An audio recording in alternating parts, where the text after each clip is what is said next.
Shit, hold on. God. It's fucking too early in the morning for this, but hey, welcome to my new channel.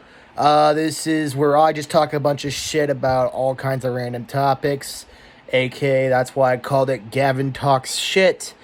And here is episode 1. Today is a very controversial topic for many. So I'm going to start this at pretty much midnight over here. Alright, the big three of Detroit.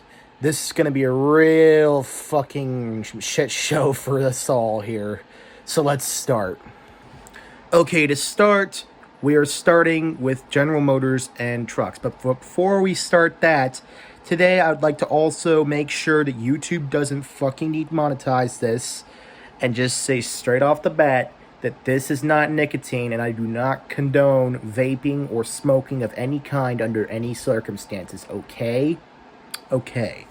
It helps me keep myself animated here. Alright. So, what I'm going to talk about is the trucks first. And, like I said, or did I say it? I don't know. They all have their time and place, all three of those brands. So, first things first. Chevrolet/GMC.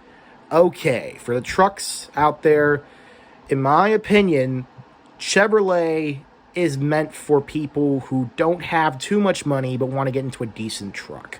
Alright? Like your work trucks, stuff like that. I wouldn't recommend going for Chevrolet for anything other than that. GMC, honestly, their AT4s are pretty lit. It's a perfect blend between luxury and fucking utility, and also a little bit of performance with the AT4. That's a pretty nice truck, I'd say. Like I said, also, I forgot to mention, I also owned a Silverado. It was a 1500 series LT. It's a pretty basic truck, but it got the job done. It's a pretty nice truck. It's all right.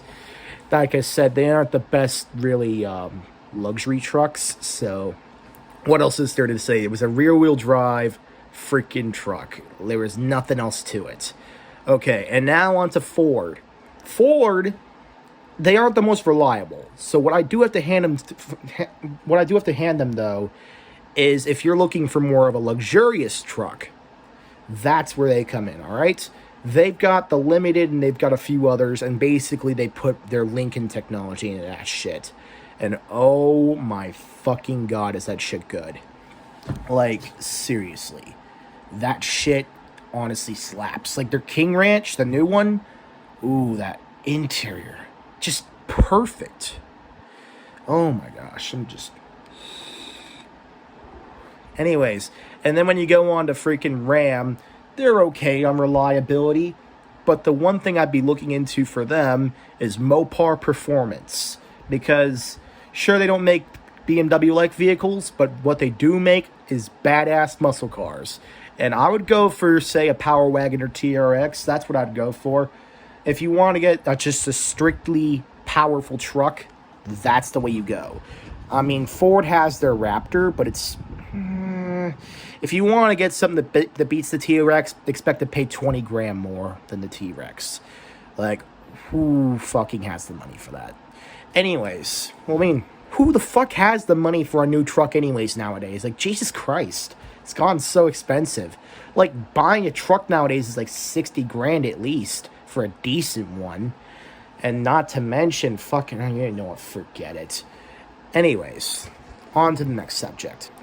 So on to the SUV segment for all of these cars. In my opinion, this is where I'm going to say there isn't really a time and place for fucking our Mopar boys out there. Because, I mean, sure, there's the Trackhawk, but that's really it.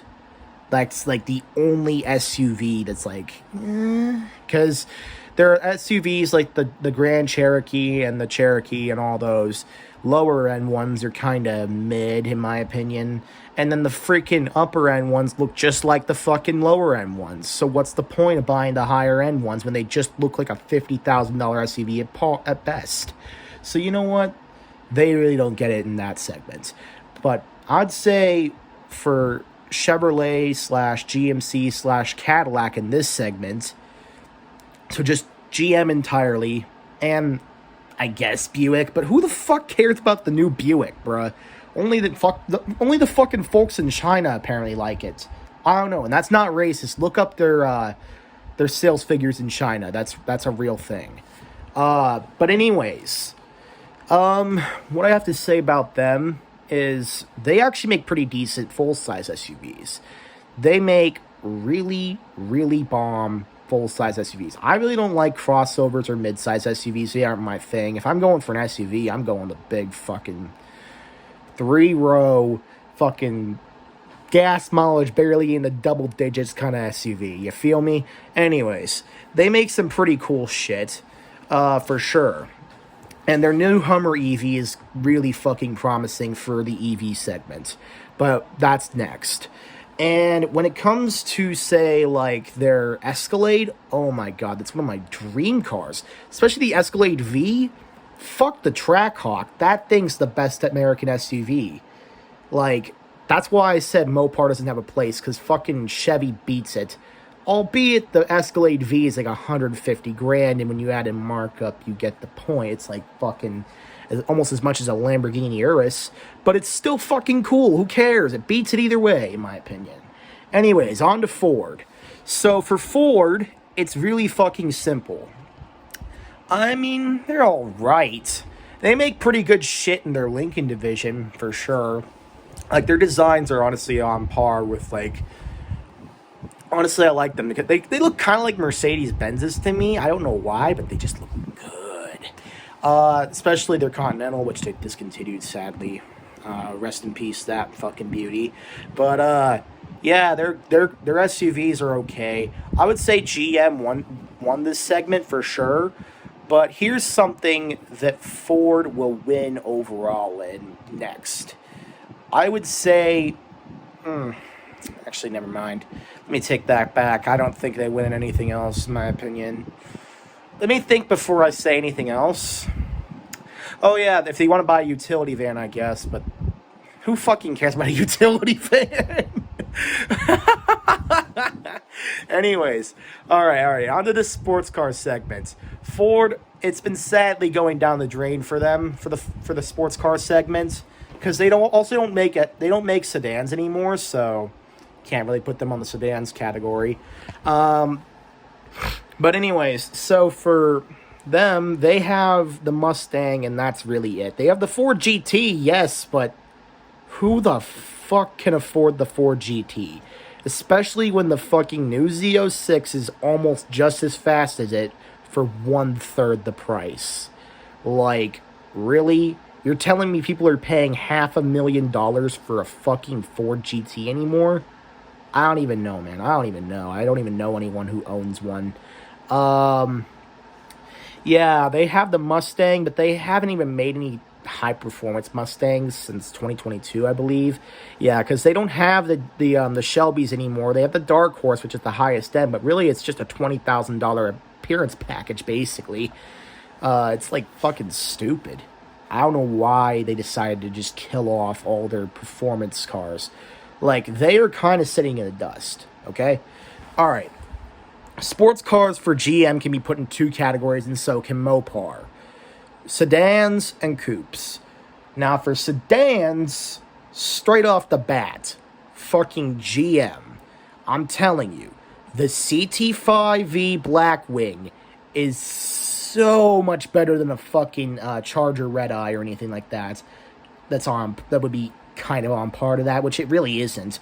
The CT5V Blackwing it still offers a fucking manual over the fucking over the Red Eye. Like, I don't think you can order that as a manual. Please correct me in the comments if you can. But yeah, it's like I don't think they do. But anyways, that's not the point. The handling characteristics are way better. And honestly, in my opinion, I like cars that aren't one-trick ponies that just go down the drag strip. That's not for me. I like cars you can take on the track. I like cars you can actually use in daily use practically, but could also fucking go canyon carving later that day. But anyways, Like I said, CT5e Blackwing's the best sedan on the market, in my opinion, right now, besides, say, a Rolls-Royce, but that's a different class altogether.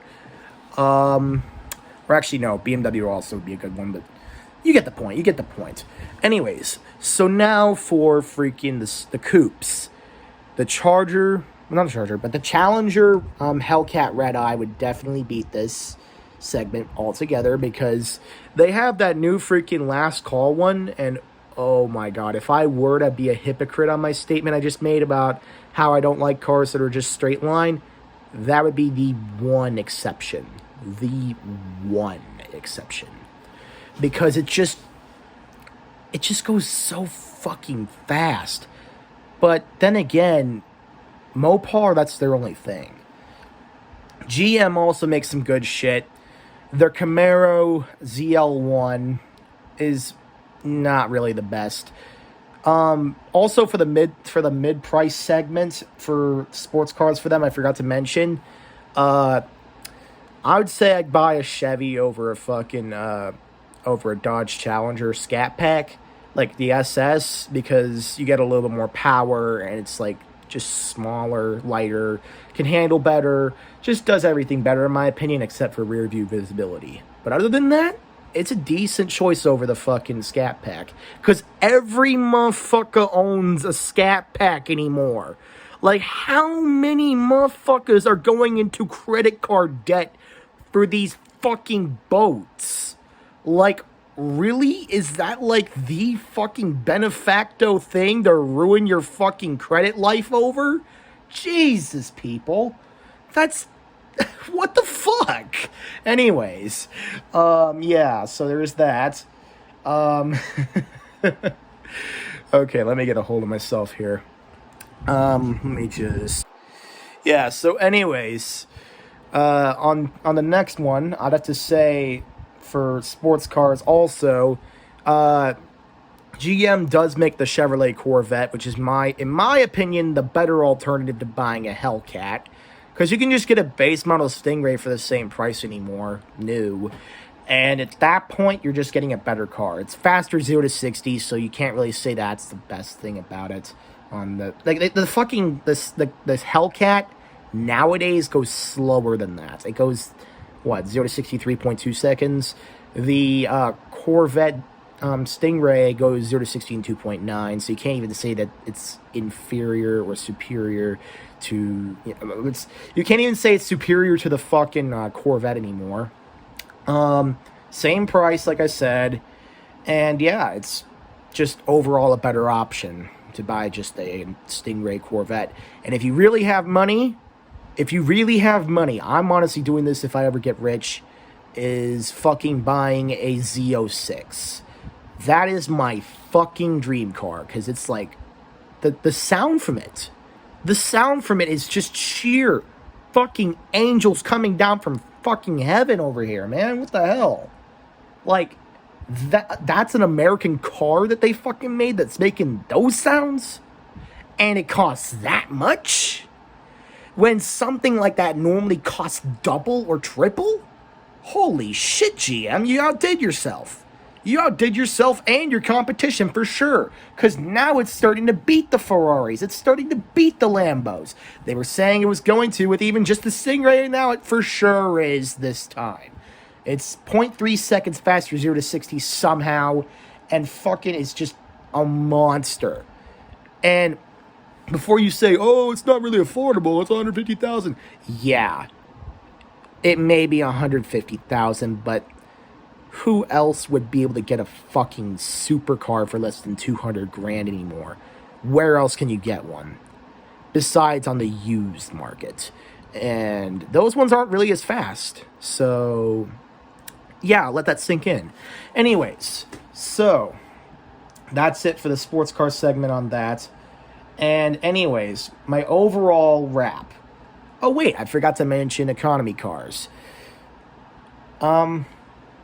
I just realized the only one that really makes them would be GM, and they're all shit.